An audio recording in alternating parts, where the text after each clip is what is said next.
AP liquor scam కేసులో SIT దర్యాప్తు కొనసాగుతోంది. 7 నిందితుల రిమాండ్ ముగిసింది. దీంతో నిందితులందరినీ నేడు కోర్టులో హాజరుపరచనున్నారు అధికారులు. లిక్కర్ కేసులో రిమాండ్ లో ఉన్నాడు రాజ్ కసిరెడ్డి అండ్ చాణక్య. అయితే రాజ్ కసిరెడ్డి బెయిల్ పిటిషన్ పై విచారణను రేపటికి వాయిదా వేసింది విజయవాడ కోర్టు. అదేవిధంగా చాణక్య బెయిల్ పిటిషన్ ను గురువారానికి వాయిదా వేసింది.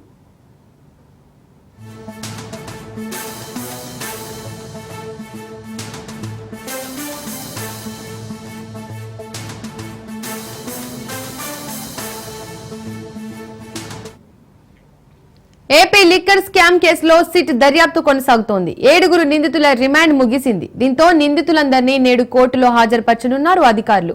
లిక్కర్ కేసులో రిమాండ్ లో ఉన్నాడు రాజ్ కసిరెడ్డి అండ్ చాణక్య. అయితే రాజ్ కసిరెడ్డి బెయిల్ పిటిషన్ పై విచారణను రేపటికి వాయిదా వేసింది విజయవాడ కోర్టు. అదేవిధంగా చాణక్య బెయిల్ పిటిషన్ ను గురువారానికి వాయిదా వేసింది.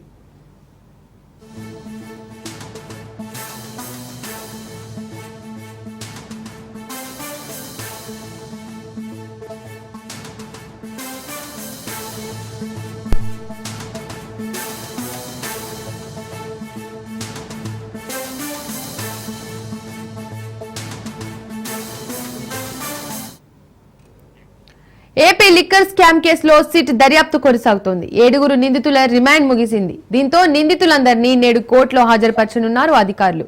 లిక్కర్ కేసులో రిమాండ్ లో ఉన్నాడు రాజ్ కసిరెడ్డి అండ్ చాణక్య.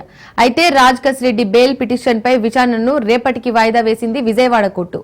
అదేవిధంగా చాణక్య బెయిల్ పిటిషన్ ను గురువారానికి వాయిదా వేసింది.